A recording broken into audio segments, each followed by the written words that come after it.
Enthusiast, ito yung Workhorse DL70. Napakalakas ng diving flashlight na to kasi ang output nito ay umaabot ng 13,000 lumens.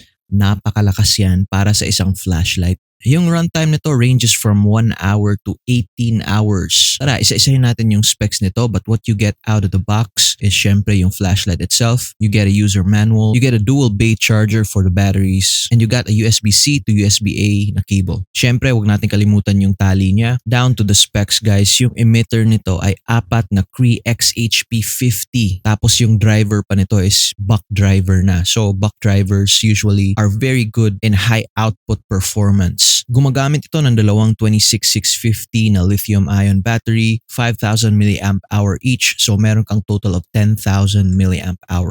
Gawa sa 6061 aluminum alloy yung body, tapos you have this granulated bezel, you have smooth reflectors, hardened mineral glass, and since this is a diving flashlight, syempre IPX8, pwedeng isised 100 meters underwater. Tapos yung spring contacts naman ito is gold-plated for optimum electrical conductivity and very low resistance. Hindi ka na mangangamba sa mga protections nito kasi meron siyang reverse polarity protection, meron na ring low voltage warning, tapos meron na ring advanced temperature regulation or ATR technology. So automatic na siya mag-step down kung naabot na niya yung kanyang pinakamainit na state para naman hindi mag-overheat at masira ang unit mo. Para buksan yung ilaw, press once, pindutin ulit para mag-cycle through low, medium, high, and turbo. At kung gusto mo namang patayin ay i-long press mo lang.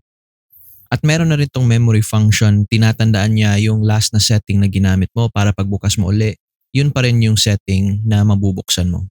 Kung naghahanap ka ng diving flashlight at yung mahalaga para sa'yo ay yung output niya or yung lakas niya, ito na yung marerecommend ko, DL70. Maganda yung quality, maaasahan, totoong malakas, makunat sa battery, and most importantly, you can rely on this. Huwag na nating patagalin pa, punta na tayo sa labas, subukan natin ang liwanag nito. Let's go. Then let's go. This is low, medium, high. Ito naman yung turbo. Yan, sobrang liwanag. Look at that.